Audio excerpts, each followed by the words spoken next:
નમસ્તે વિદ્યાર્થી મિત્રો.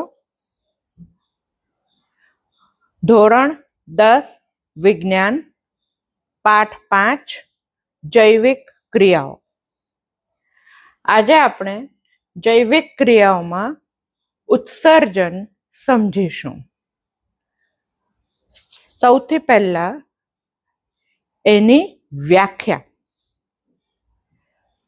જે 1 માર્કમાં પૂછાય છે. તો શરીરના દરેક કોષમાં ચયાપચયની ક્રિયાઓ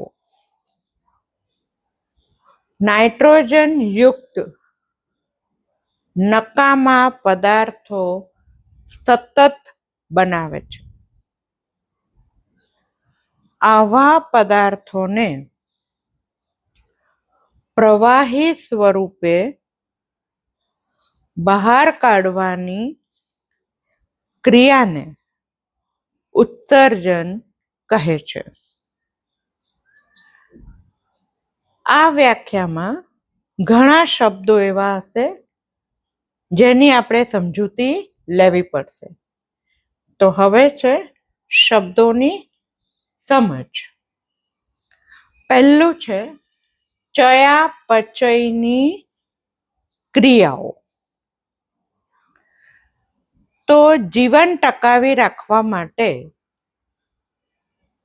કેટલાક રાસાયણિક પદાર્થો આપણા શરીરમાં જ બને છે, અને એના માટે રાસાયણિક પ્રક્રિયાઓ સતત શરીરમાં ચાલ્યા જ કરતી હોય છે.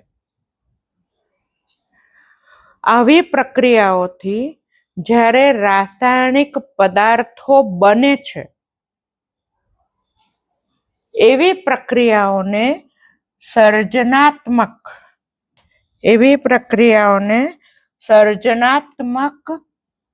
પ્રક્રિયાઓ કહે છે. આવી સર્જનાત્મક પ્રક્રિયાઓ દરમિયાન કેટલાક નકામા પદાર્થો પણ બને છે. આ ઉપરાંત શરીરની અંદર કેટલાક પદાર્થોનું ખંડન કરવું પડે. ખંડન એટલે તોડવું.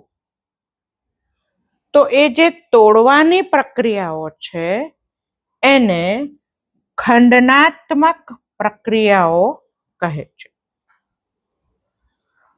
તો આ સર્જનાત્મક અને ખંડનાત્મક પ્રક્રિયાઓને મળીને ચયાપચયની ક્રિયાઓ કહેવામાં આવે છે.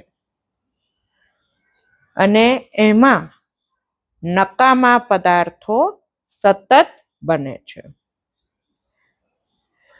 બીજો શબ્દ છે નાઇટ્રોજન યુક્ત પદાર્થો. આ નાઇટ્રોજન યુક્ત પદાર્થો કાર્બન,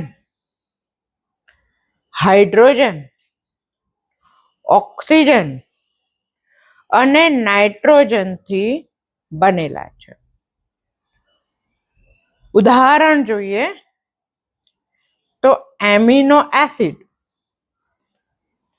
એ એક નાઇટ્રોજન યુક્ત પદાર્થ છે, જે શરીર માટે જરૂરી છે. પણ યુરિક એસિડ એ પણ નાઇટ્રોજન યુક્ત પદાર્થો જ છે, પણ એ શરીર માટે નકામા છે. તો આવા નકામા પદાર્થોને શરીરમાંથી પ્રવાહી સ્વરૂપે બહાર કાઢવામાં આવે તો એ ક્રિયાને ઉત્સર્જન કહેવામાં આવે છે.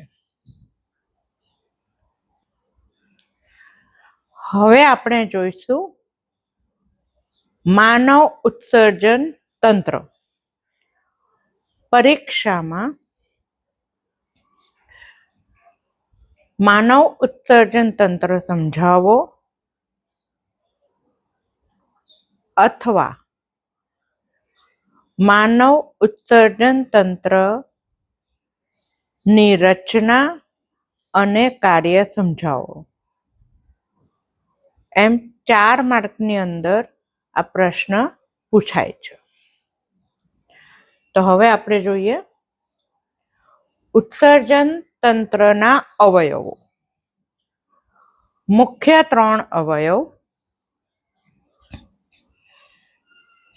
એક જોડ મૂત્રપિંડ. તો આ છે મૂત્રપિંડ. પછી છે એક જોડ મૂત્રવાહિની. ત્યાર પછી છે મૂત્રાશય અને છેલ્લે મૂત્ર દ્વાર. આ દરેક અવયવોની હવે આપણે સમજૂતી લઈશું. પહેલું છે મૂત્રપિંડ. જોડીમાં હોય છે, એટલે કે 2 મૂત્રપિંડ હોય જે વાલના દાણા જેટલા કદના હોય છે. આ મૂત્રપિંડ 2 ભાગમાં વહેંચાયેલું છે, બાહ્યક અને મધ્યપેશી. તો આ જે અહીંયા મૂત્રપિંડમાં ઘેરો રંગ બતાવ્યો છે એ છે બાહ્યક અને સહેજ આછો રંગ બતાવ્યો છે એ છે મધ્યપેશી.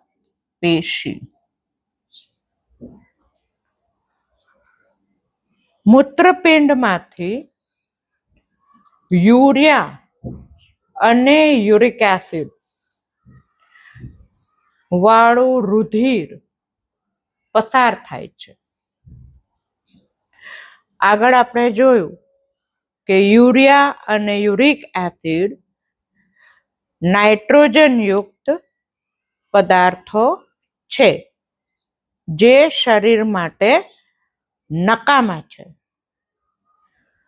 તો આ નકામા પદાર્થો વાળું રુધિર સૌથી પહેલા મૂત્રપિંડમાં જાય છે. મૂત્રપિંડમાં અનેક ગાળણ એકમો આવેલા છે જેને અંગ્રેજીમાં નેફ્રોન કહેવામાં આવે છે. આ નેફ્રોન માંથી જ્યારે રુધિર પસાર થાય છે ત્યારે નાઇટ્રોજન યુક્ત નકામા પદાર્થો એટલે કે યુરિયા અને યુરિક એસિડ ગળાઈ જાય છે. એટલે કે યુરિયા અને યુરિક એસિડ જે ગાળણ એકમો છે એની ઉપર રહે છે અને જે શુદ્ધ રુધિર છે એ આગળ જઈને શરીરની અંદર જાય છે. આ જે યુરિયા અને યુરિક એસિડ ગળાય છે એમાં પાણી ઉમેરાવાથી મૂત્ર બને છે. આમ મૂત્રપિંડમાં મૂત્ર બને છે. એ જે મૂત્ર બને છે એ મૂત્રવાહિની, આ બંને બાજુ મૂત્રવાહિની આવેલી છે. મૂત્રપિંડના વચ્ચેના ભાગમાંથી આ મૂત્રવાહિની બહાર નીકળે છે. જે મૂત્રપિંડમાં બનેલા મૂત્રને પસાર કરી મૂત્રાશયમાં લઈ જાય છે. મૂત્રાશય એ સ્નાયુની કોથળીનો બનેલો ભાગ છે, જેની અંદર મૂત્ર ભેગું થાય છે. જ્યારે આ મૂત્રાશય ભરાઈ જાય ત્યારે મૂત્રદ્વાર ઉપર, આ છે મૂત્રદ્વાર, મૂત્રદ્વાર ઉપર દબાણ થાય છે. તેથી મૂત્રદ્વાર ખુલે છે અને મૂત્ર બહાર નીકળે છે. વખતો વખત આ રીતે મૂત્ર બહાર કાઢવાથી જે નકામાં નાઇટ્રોજનયુક્ત પદાર્થો છે એ શરીરની બહાર નીકળે છે. જો આ પ્રક્રિયા ન થાય તો આ નકામા પદાર્થો ધીરે ધીરે ઝેર જેવી અસર શરીરમાં ઊભી કરી શકે, જેથી વ્યક્તિનું મૃત્યુ થઈ શકે.